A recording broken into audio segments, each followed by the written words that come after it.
इस बारिश के बीच में भी हजारों लोगों का आना और ये उद्घोष करना कि बिहार में अब लालू नीतीश मोदी का राज नहीं, जनता का राज चाहिए, जनसुराज चाहिए। लालू के डर से हमको वोट देवे करेगा। उसी तरह नीतीश और मोदी वाले लोग जैसे लालू का डर दिखाकर वोट लेते थे, वैसे राहुल गांधी और तेजस्वी यादव जैसे लोग भाजपा का डर दिखाकर वोट लेते थे। लालू जी पर चारा चोरी का इल्जाम लगना एक बात है और कोर्ट का कन्विक्शन अलग बात है। कोर्ट ने, न्यायालय ने ये बता दिया कि आपने इसमें आपकी गलती पाई गई। उसी तरह अच्छी बात है, कम से कम प्रशांत किशोर की पदयात्रा ने बिहार के नेताओं को रोड पर तो उतारा। क्या बिहार की राजनीति में प्रशांत किशोर एक नई लकीर खींच रहे हैं? क्या शब्द इसलिए मैंने पहले लगाया क्योंकि चुनाव अभी काफी दूर तो नहीं कहेंगे, लेकिन चुनाव में वोट पड़ेगा और जो परिणाम आएंगे उन्हीं पे ये तय होगा कि जो प्रशांत किशोर ने लकीर की शुरुआत की थी या लकीर का अंत कहां जाकर होगा, क्योंकि सब कुछ तो जनता के वोट पे ही तय होगा।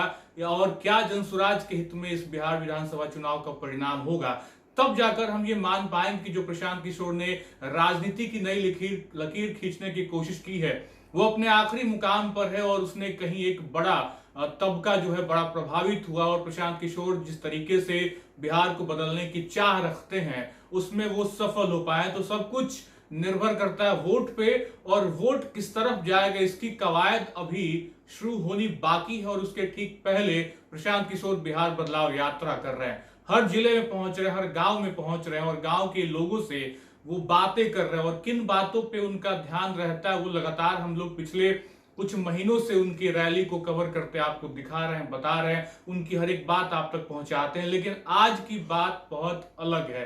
अलग इसलिए क्योंकि तेज प्रताप यादव को पार्टी और परिवार से निकाल दिया गया है, लेकिन विधायक है वो। और हसनपुर के गढ़ में जाकर जब प्रशांत किशोर दहाड़ रहे थे तो उन्होंने ये कहा कि ये गढ़ तेज प्रताप का नहीं है या ये गढ़ किसी नेता का नहीं होता, गढ़ सिर्फ एक जनता का होता है। जनता तय करती है कि उसे किसे अपना विधायक चुनना और किसे जिताना है। साथ साथ वो बिहार बदलाव यात्रा में कहीं ना कहीं जिस तरीके के तेवर को अपनाते हैं वो दिखता है कि जरूर इस नेता के अंदर कुछ बेबाकी है जो बिहार की जनता तक पहुंचानी बहुत जरूरी है। लेकिन आज का दिन खास इसलिए भी था क्योंकि राहुल गांधी आज बिहार की धरती पे थे।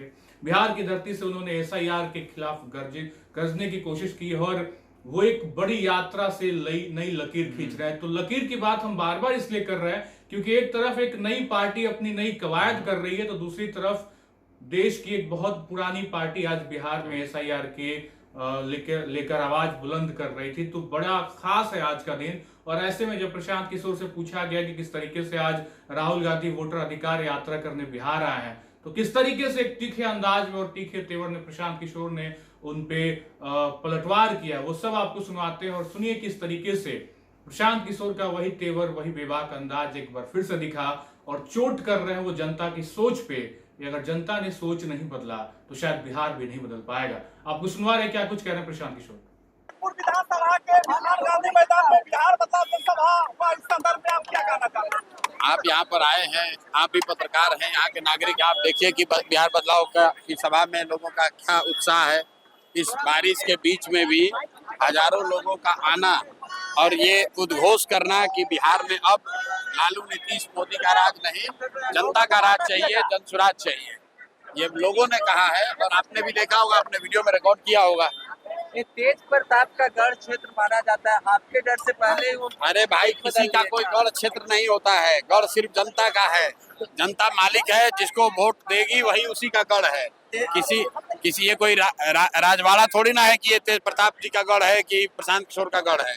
किसी का कोई गढ़ नहीं है, जनता जिसको वोट देगी उसी का गढ़ होगा। तेजस्वी यादव और राहुल गांधी भी वोटर यात्रा प्रारंभ कर चुके हैं बिहार में। तो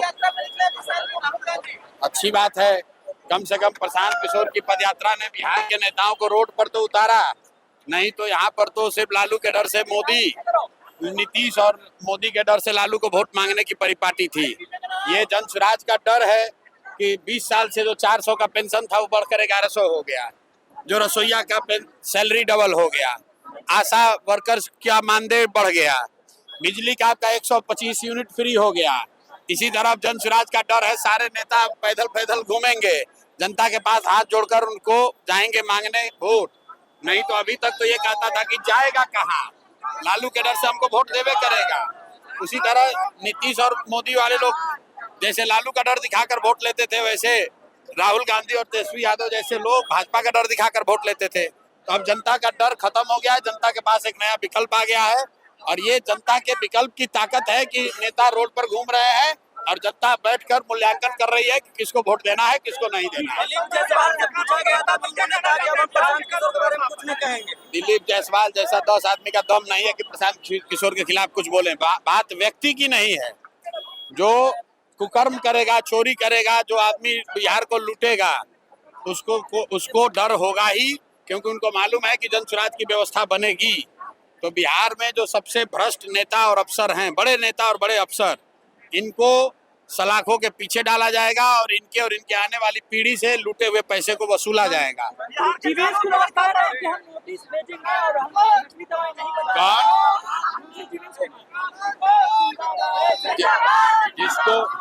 जिसको कोर्ट ने कन्विक्ट कर दिया, जैसे लालू जी हैं, लालू जी पर चारा चोरी का इल्जाम लगना एक बात है और कोर्ट का कन्विक्शन अलग बात है। कोर्ट ने, न्यायालय ने ये बता दिया कि आपने इसमें आपकी गलती पाई गई। उसी तरह जीवेश मिश्रा के लिए राजस्थान के कोर्ट ने ये कह दिया कि ये जाली दवा बनाते थे। जाली दवा बनाने का इल्जाम इन पर साबित हुआ है। अब प्रशांत किशोर को उस पर कुछ कहने की जरूरत नहीं है। सीएजी घोटाला 1000 करोड़ का जो महाघटोला हुआ है एनडीए की सरकार में, भैया वो एनडीए की सरकार में नहीं हुआ है, खाली पिछले 5 वर्ष में हुआ है।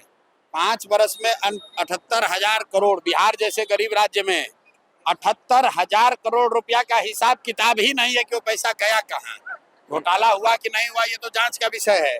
लेकिन जो सीएजी ने कहा कि 78,000 करोड़ पिछले 5 साल में सरकार ने खर्च किया जनता का पैसा, जिसका कोई लेखा जोखा, कोई हिसाब किताब नहीं है। तो सुना आपने प्रशांत किशोर की ये नई लकीर खींचने की जो कवायद है, जो कोशिश है, वो कितना आगे जा पाएगी, कितना फल फूल पाएगी और कितनी सफलता मिलेगी, ये सब कुछ निर्भर करता है जनता के वोट पे। और उसी वोट को पाने के लिए बिहार में बिहार बदलाव यात्रा पे प्रशांत किशोर निकले हैं और हर जिले में पहुंच रहे हैं, हर नेता के गढ़ से गरज रहे हैं और ये बता रहे हैं जनता को कि आपने जिन बातों के लिए अब तक वोट किया उससे बदल जाइए, क्योंकि आपने कभी रोजगार के लिए वोट नहीं किया, आपने कभी अपने बच्चे के पलायन के मुद्दे पे वोट नहीं किया। तो साल 2025 इन्हीं मुद्दों का साल है, क्योंकि आपको आपके सामने आपके बच्चे के चेहरे नजर आने चाहिए कि आप ही का लड़का बिहार से बाहर जाकर नौकरी करता है। तो क्या वोट बिहार में पलायन और रोजगार पे नहीं होना चाहिए? क्या बिहार में वोट धर्म के नाम पे होना चाहिए या जाति के नाम पे होना चाहिए? सोचना आपको है, तय आपको करना है। तो जनता के बीच जाकर जब भी प्रशांत किशोर इस तरीके की बातें करते हैं तो रूह कप जाता है, रूह कपा देने वाली बात होती है, क्योंकि हमने इसी बिहार में गौरवशाली बिहार को देखा था, इसी बिहार के इतिहास को हमने पढ़ा जब, तो लगा कि नहीं यहीं से तो वीर पैदा हुए थे। लेकिन अब वो चीजें कहां खो गई हैं, ये अपने आप में बड़ा सवाल है। फिलहाल मैंने आपको प्रशांत किशोर की सारी बातें सुनाई। देखना होगा बिहार चुनाव से पहले और उसके बाद क्या कुछ राजनीतिक समीकरण बनते हैं, सत्ता पे कौन काबिज होगा, कुर्सी पे कौन बैठेगा, ये आने वाला वक्त तय करेगा। फिलहाल इस वीडियो में इतना ही। आप बन रहे हैं लाइव सिटी के साथ। बहुत बहुत शुक्रिया।